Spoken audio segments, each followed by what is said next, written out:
Hello dear संग, आप सबका वेलकम है। प्यारे बच्चों, आशा करते हैं कि आप सभी लोग स्वस्थ होंगे, मस्त होंगे, उम्दा होंगे। और हम लोग पढ़ रहे थे क्लास 10 का त्रिकोणमिति।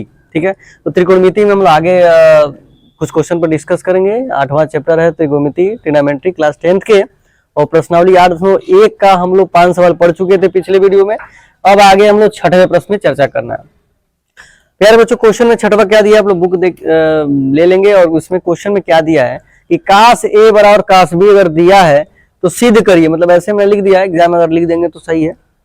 इंग्लिश मीडियम में भाई गिवन इक्वल टू यहाँ पे प्रूफ करके लिख देना और सॉल्यूशन लिख देंगे। सिद्ध क्या करना है, कोण ए बराबर कोण बी सिद्ध करना है। बहुत आसान है, जो दिया उसी को एक बार लिख दीजिए।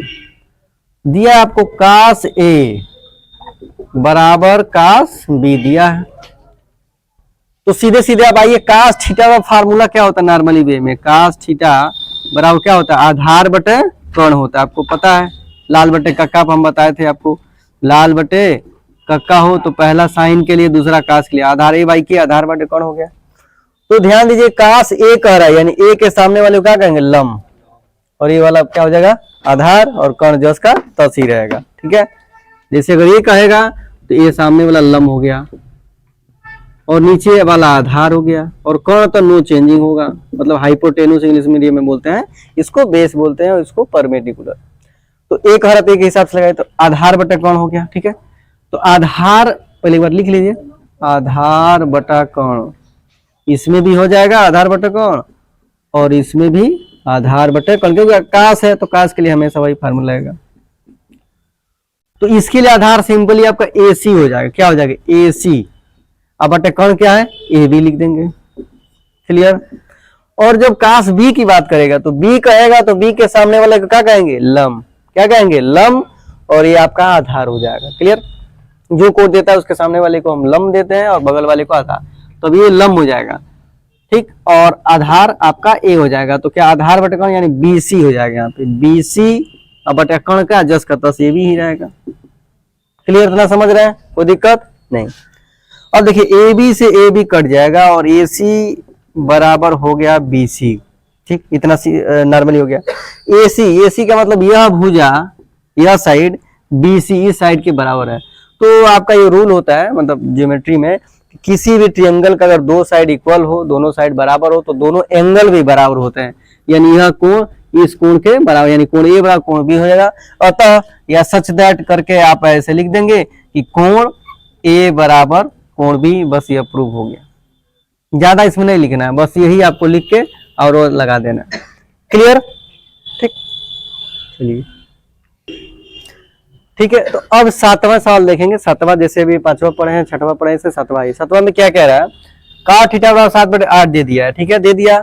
दो सवाल इसमें पूछ रहा है। एक कह रहा है कि 1 प्लस ब्रैकेट में साइन थीटा, दूसरे में इसी का 1 माइनस साइन थीटा, फिर नीचे भी 1 प्लस कास थीटा, और ऐसे इसका सवाल पूछ रहा है। और दूसरा में दे रहा है काट स्क्वायर थीटा। मैंने सेटअप करके लिख दिया है कि आप लोग जल्द से जल्द बता दें। अब आइए, यहाँ पे अगर इस ट्रायंगल में हर क्वेश्चन में मैक्सिमम ट्रायंगल बनाया जाएगा, अपने तरफ से बना लीजिएगा। काट थीटा बराबर 7/8 दिया, और काट थीटा होता क्या आप लोग जानते हैं कि लाल बटे कक्का में काट 10 का होता लंब बटा था, तो काट बटा आधार बटा लंब हो जाएगा, आधार बटा लंब। ठीक, ये चीज हो गया दोनों। तो ये हो गया आपका इसका मान, और इसका मैंने फिगर में बना दिया।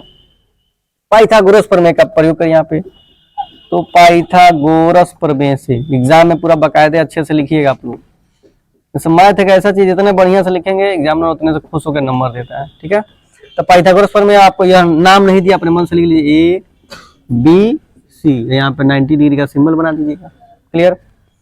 AC का मान निकालना, यानी आपका कर्ण का मान निकालना है। तो कर्ण का मान बराबर होता है लंब का वर्ग प्लस आधार का वर्ग। ठीक, जैसे सवाल आप लोग लगाते होंगे, सोचते होंगे जिंदगी में यूज कहाँ है, तो जिंदगी में नहीं, थोड़ा बहुत कहीं कहीं यूज है। जैसे घर और बन रहा है, मान लीजिए आपका यहाँ से यहाँ तक जमीन है। ठीक है, ध्यान समझिएगा आप लोग, यहाँ से यहाँ तक जमीन है और ये दीवार है। तो सोच रहे हैं कोई सीढ़ी बनाना हो, सीढ़ी, तो उसका थोड़ा सा ही आपके लाइफ में, घर बनाने में, स्ट्रक्चर में थोड़ा सा यूज पड़ सकता है। तो सीढ़ी की ऊंचाई कितनी होगी, लंबाई, इसी फार्मूले पर आप लगा लेंगे। समझ रहे बात? तो जैसे कुछ लोग बाहर पाइप फिटर पर काम करते हैं, या मतलब कोई जगह रहते हैं लोग तो कुछ इस क्वेश्चन का यूज आता है, मतलब पाइथागोरस प्रमेय का केवल, साइन थीटा वगैरह का बहुत कम आता है मान लीजिए कोई साइड 60 एंगल का मान, तो वही तत्काल कैलकुलेटर में निकाल के मान रख के लगा लेते हैं। तो थोड़ा सा इसका यूज है दैनिक जीवन में, लेकिन और भी कुछ ऐसे चैप्टर इसका यूज नहीं है। लेकिन ये सब सवाल क्यों पढ़ा जाता है, आदमी जैसे सोचता है कि हमें इतना सवाल है क्यों पढ़ रहे हैं, जिंदगी का यूज नहीं कि इसलिए होता है कि माइंड का सर्कुलेशन, आप जितना दिमाग को दौड़ा लें, सर्च कर लें, सोच लें, आपकी बुद्धिलब्धि, आपका आईक्यू लेवल जांचा जाता है, कितना कैप्चर कर लेते हैं। तो सेम वही चीज है इसको समझने के लिए। क्लियर? आइए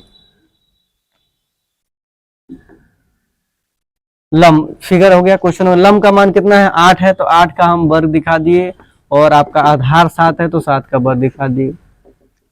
ठीक है, इसको नोट डाउन भी करते रहेंगे, लिखते भी रहेंगे, समझते रहेंगे। 8 का वर्ग 8 नहीं 64 होता है, 7 का 49 हो गया। अब देखिए इसका जोड़ेंगे तो 9 4 13, 6 4 113। अब 113 का वर्गमूल नहीं निकलेगा, तो 113 जस का तस छोड़ेंगे, यानी AC का मान हो गया 113। क्लियर? इतना आ गया। अब क्या करना, यही मान इसमें भर देना। अब ध्यान दीजिए, दो मान निकालना आपका, साइन थीटा का, कॉस थीटा का, दे दिया, तो यहीं से मान निकालिए। तो साइन थीटा का मान निकालिए, साइन थीटा होता है लम बटा कौण, तो लम का नाम कितना है? लम आपका है BC और कौण क्या है? AC। तो BC का मान कितना है? 8, और कण AC का कितना निकला ऊपर? 113, कणी में 113 हो गया, ये चीज हो गया। सेम उसी तरह कास थीटा का मान निकालिए। कास थीटा का आधार बटे कण होता है, और आधार का नाम क्या है? AB, और कण का नाम AC। AB का मान कितना है? 7 है, और कण का मान 113 ऊपर निकला हुआ है।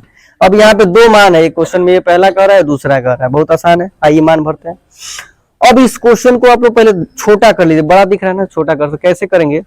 आपको एक फार्मूला बताए थे 12 सूत्र में, तीसरा नंबर का एक फार्मूला था। एक क्वेश्चन में A + B, एक क्वेश्चन में A - B, क्या होता है? A² - B²। तो A का वर्ग, ठीक, A का वर्ग A² - B, यानी साइन थीटा का वर्ग, ऐसे कर सकते हैं। फिर सेम काम वही, A + B, A - B, तो A का वर्ग माइनस कास का स्क्वायर। ठीक, अब आइए मान भरिए।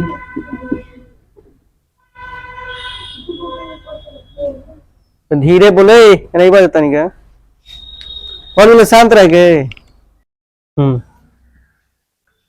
ठीक है, तो इस फार्मूले पे बन गया। अब क्या करना है, 1 का वर्ग 1 हो गया, माइनस, अब साइन थीटा का मान यहाँ निकला हुआ है 8 बटे कड़ी में 113, भर दीजिए।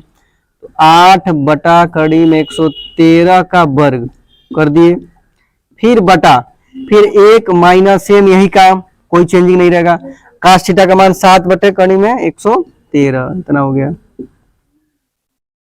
थोड़ा बड़ा लिख लीजिएगा, जगह के बारे में थोड़ा सा कंजूसी कर रहे हैं, उसका होल स्क्वायर हो गया। क्लियर?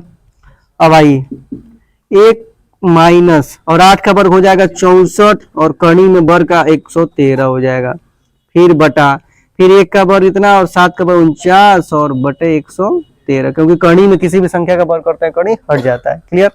आइए हम इसी में लगाने का प्रयास करते हैं, थोड़ा सा कंजूसी अपनाया जाएगा जगह कमी का। इसका एलसीएम लेते 113, 113 कम 13, 113 माइनस 64 हो जाएगा। तो 113 माइनस 64 बटा 113 हो जाएगा, फिर नीचे भी 113 माइनस 49 हो जाएगा, और बटा 113। सिंपल जगह लॉसा लेते हैं आप, इसका अलग लॉसा लेके लगाइए बटे करके, इसका भी बटे का लॉसा, इसका अलग और इसका अलग, लॉसा निकाल लेंगे, आ जाएगा। अब 113 से 113 कट गया, 113 में 64 जाएगा, कितना होगा आपका? 49 हो जाएगा, और 113 में 49 जाएगा 64, यही आपका आंसर आ गया, 49 बटे 64। क्लियर? समझ रहे हैं? दूसरा क्वेश्चन बहुत आसान है, कह रहा काट स्क्वायर थीटा, मतलब उसका स्क्वायर का मान निकालिए। तो काट का मान 7 बटे 8, उसी का होल स्क्वायर कर दीजिए। तो 7 बटे 8 उसका होल स्क्वायर, तो 7 का वर्ग 49 और 8 का वर्ग 64, यानी से दोनों का आंसर सेम आएगा, 49 बटे 64, दूसरे का भी आंसर, पहले का भी आंसर। तो प्यारे बच्चों, क्वेश्चन ऐसे लगाइए, कहीं भी कोई दिक्कत हो तो कमेंट बॉक्स में जरूर पूछिए। Thank you.